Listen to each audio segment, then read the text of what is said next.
আল্লাহর নবী হজরত আয়ুব আলাইসাল্লাম ছিলেন হজরত ইব্রাহিম আলাইসাল্লামের ছেলে হজরত ইসহাকের বংশধর। কোরআনের প্রখ্যাত ব্যাখ্যাকার ও ঐতিহাসিক ইবনে কাসিরের বর্ণনা অনুযায়ী তিনি ছিলেন নবী ইসহাকের ছেলে নবী ইয়াকুবের যমজ ভাই ইসের প্রপৌত্র, আর তার স্ত্রী ছিলেন নবী ইয়াকুবের ছেলে নবী ইউসুফের পৌত্রী লাইয়া বিনতে ইফরাইম ইবনে ইউসুফ। অধিকাংশ বর্ণনা অনুযায়ী তিনি নবী হিসেবে প্রেরিত হয়েছিলেন হজরত ইউসুফ আলাইসাল্লাম ও হজরত মুসা আলাইসাল্লামের মাঝামাঝি সময়।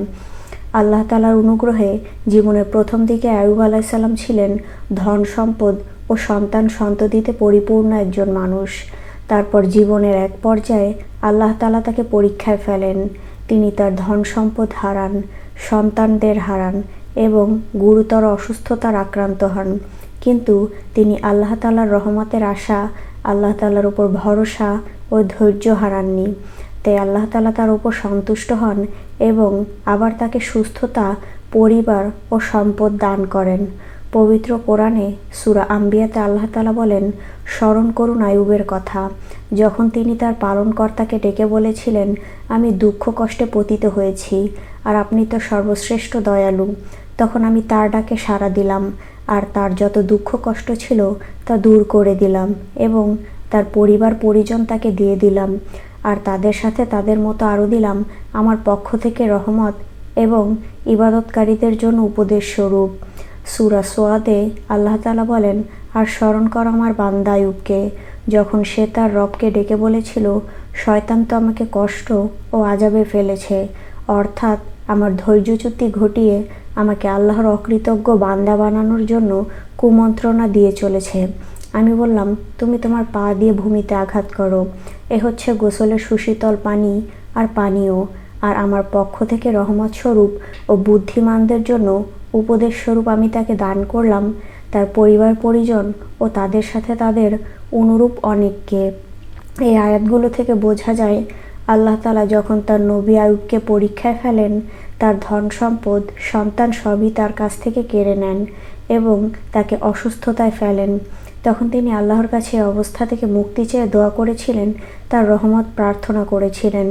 আল্লাহ তাআলা তার দোয়া কবুল করেন, তাকে আদেশ দেন তিনি যেন তার পা মাটিতে আঘাত করেন। তিনি তা করতেই একটি ঠান্ডা জলের ঝর্ণা সৃষ্টি হয়। আল্লাহ তাআলা তাকে ওই পানি দিয়ে গোসল করার ও ওই পানি পান করার নির্দেশ দেন এবং তাকে পূর্ণ সুস্থতা দান করেন। তাকে আবার পরিবার দান করেন এবং আগের চেয়ে অনেক বেশি সম্পদ তাকে দান করেন। আনাস ইবনে মালিক রাদিয়াল্লাহু আনহু থেকে বর্ণিত, তিনি বলেন, আল্লাহর রাসূল সাল্লাল্লাহু আলাইহি সাল্লাম বলেছেন, আল্লাহর নবী আইয়ুব আলাইহিস সালাম 18 বছর রোগ ব্যাধিতে ভুগেছিলেন। এ সময় তার আত্মীয় স্বজন সহ সবাই তাকে পরিত্যাগ করেছিল, শুধু 2 জন ঘনিষ্ঠ বন্ধু ছাড়া। তারা প্রতিদিন সকালে ও সন্ধ্যায় তার খোঁজ নিতে আসত। একদিন তাদের একজন অন্যজনকে বলল, তুমি জানো, আল্লাহর কসম, আইয়ুব অবশ্যই এমন কোনো পাপ করেছেন যা দুনিয়ার আর কেউ করেনি। অপরজন জিজ্ঞাসা করল, তুমি কেন এমন বলছো? সে বলল, দেখো, 18 বছর ধরে আল্লাহ তার প্রতি করুণা করেননি, রোগ দূর করেনি। পরে তারা যখন আইয়ুবের কাছে গেল, তখন এক বন্ধু তা বলেই ফেলল। তখন আইয়ুব আলাইহিস সালাম বললেন, তুমি কি বলছো আমি জানি না, তবে আল্লাহ জানেন, আমি যখন 2 ব্যক্তিকে আল্লাহর নামে শপথ করে ঝগড়া করতে দেখতাম, তখন আমি ঘরে ফিরে তাদের পক্ষ থেকে কাফফারা দিতাম, এই ভয়ে যে তারা আল্লাহর নাম সত্য ছাড়া অন্য কোনো ক্ষেত্রে নিয়েছে কিনা। অর্থাৎ তিনি বলতে চেয়েছেন, তিনি সবসময় আল্লাহ তাআলাকে সন্তুষ্ট করার যথাসাধ্য চেষ্টা করেছেন এবং তিনি কোনো বড় পাপ করেছেন বলে তারা যে ধারণা করছে তা সত্য নয়। আল্লাহর রাসূল সাল্লাল্লাহু আলাইহি সাল্লাম বলেন, আইয়ুব আলাইহিস সালাম প্রয়োজন পূরণের জন্য বাইরে যেতেন। প্রয়োজন পূরণ শেষে তার স্ত্রীর হাত ধরে তাকে ঘরে ফিরিয়ে আনতেন।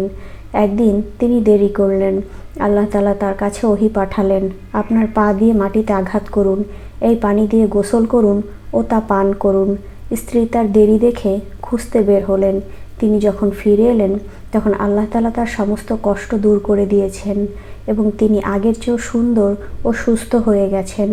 স্ত্রী তাকে দেখে বললেন, আল্লাহ আপনার মঙ্গল করুক, আপনি কি ওই নবীকে দেখেছেন যিনি এতদিন রোগে ভুগছিলেন?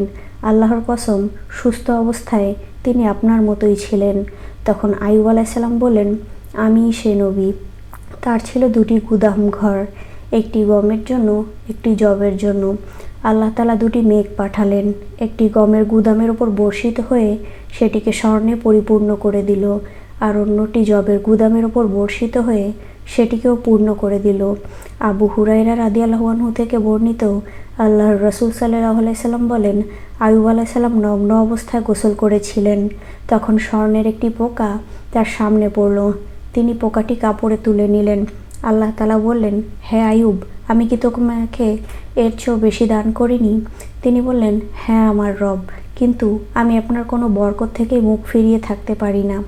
হযরত আইয়ুব আলাইহিস সালামের ঘটনা থেকে আমরা ভালো ও খারাপ সব অবস্থায় আল্লাহর প্রতি পূর্ণ আস্থা রাখার শিক্ষা পাই, আর শিক্ষা পাই বিপদে আপদে ধৈর্য ধারণের। আইয়ুব আলাইহিস সালাম নিজের সম্পদ, সন্তান, সুস্থতা সব হারিয়ে আল্লাহর রহমতের আশা ছেড়ে দেননি, ধৈর্য হারাননি। এর প্রতিদানও তিনি পেয়েছেন আল্লাহ তাআলার কাছে।